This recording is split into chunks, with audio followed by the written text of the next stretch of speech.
Pozdravljeni! Imam eno vprašanje za vas. Ali ste mogoče kdaj gledali Razočarane gospodinje ali pa Polno hišo oziroma Full House? Namreč Polna hiša je serija iz konca 80-ih let do nekje polovice 90-ih let in pa v Sloveniji je bila dokaj popularna pač skozi 90-ta leta.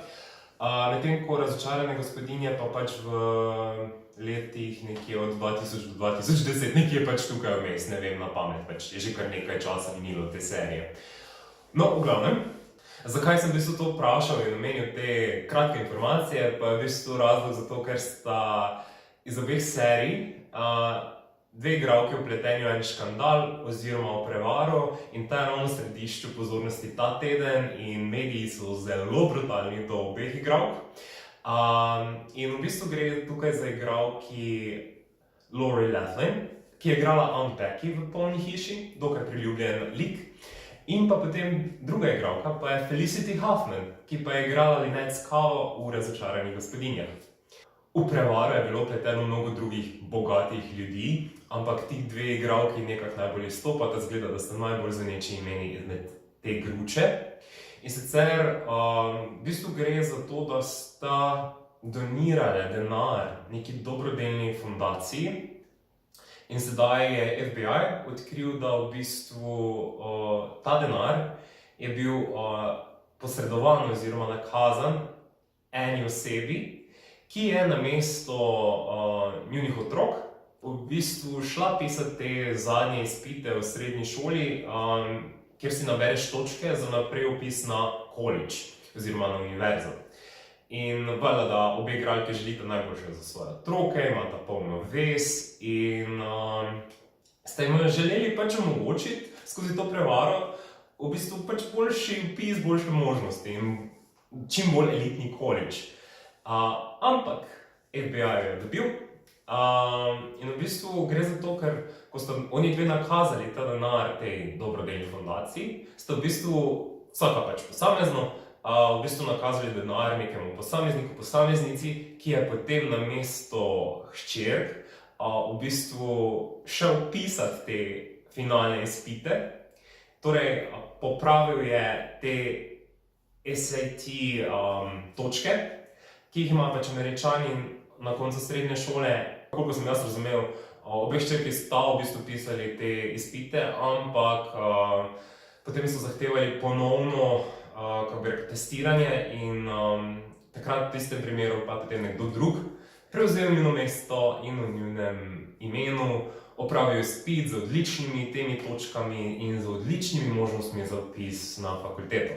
Meni je hecna, ampak malenko šokantna novica to, ker v bistvu gre za bogate ljudi, ki bi lahko svojim otrokom uredili, ne vem, neko izobraževanje s kakimi tutorji, pač plačaš malo več tutorja, pa tvoj otrok odnese malenkost več znanja in mogoče se celo dobro odreže na teh SATs izpitih.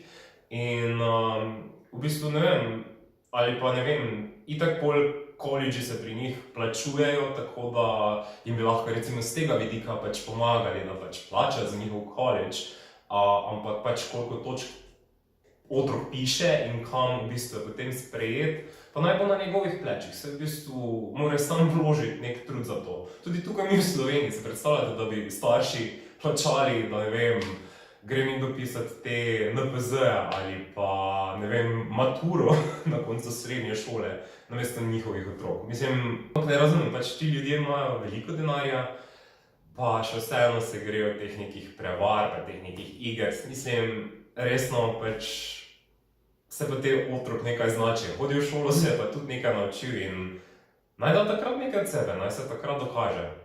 Pač ne zdi se mi tudi nepošteno iz tega vidika, ker v bistvu vsakdo se mora učiti in vsakdo ima želje. In pač mnogi si tudi mogoče želijo na ta elitni college, pa v tem primeru niso bili sprejeti, ker ravno otroci od teh ljudi, ki so bili vpleteni v to prevaro, pa so bili. Ampak seveda to ne bo minilo brez posledic.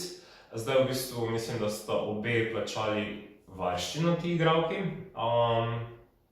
tako da mislim, da je Felicity okoli 250,000, Lori in njen mož pa okoli $1 milijon. Zdaj, kaj sledi, je v bistvu, koliko sem malo spremljal, da potem konec marca 29. marca, kljub temu, da sta plačali varščino, da pač nista šli v zapor, imata pa zagovor na sodišču, kar pomeni, da zapor ni izključen iz teh možnosti. Tako da možnost celo obstaja, da gresta razočarana gospodinja in Aunt Becky v zapor, ali pa ne, ampak mislim, pač po neumnosti, res pač za mene je to neumna situacija. In sploh, če si javna oseba, jaz si tega ne bi mogel privoščiti. Mislim, kako to izpade, to pač pusti tudi, ne glede na leta, pač pusti nek pečat. Pač imaš to zabeleženo, vse posod se to vidi, mislim, še hitreje ljudje zvejo in vejo in si zapomnijo nekateri, kaj si naredil. In že tako je v bistvu potem službo težje dobiti. Recimo Laurie je bila zelo, zelo povezana z Hallmarkom, ki ima te serije, pa tudi te praznične filme, te razne, ne vem, za Božič jih je največ. Je pač kljub temu, da so dolga leta sodelovali z njo, so jo odpustili po tem škandalu, mislim, da en dan zatem, ko je novica prišla v medije. Tako da za Felicity nič kaj ne vem, ampak definitivno tako dejanje ni dobro, sploh v medijskem svetu, ker to si ljudje, ki jih ti rabiš, da ti dajo službo, v bistvu zelo dobro zapomnijo. Zanima pa me, kako kaj vi ocenjujete to situacijo in ali bi mogoče plačali nekomu, da gre namesto vašega otroka pisati NPZ-ja ali pa maturo. Hvala, da ste gledali moj video. Če vam je bil video všeč, lahko daste thumbs up in se naročite na moj kanal. Lahko pokomentirate, kaj se vam zdi, tako kot sem vas prej vprašal.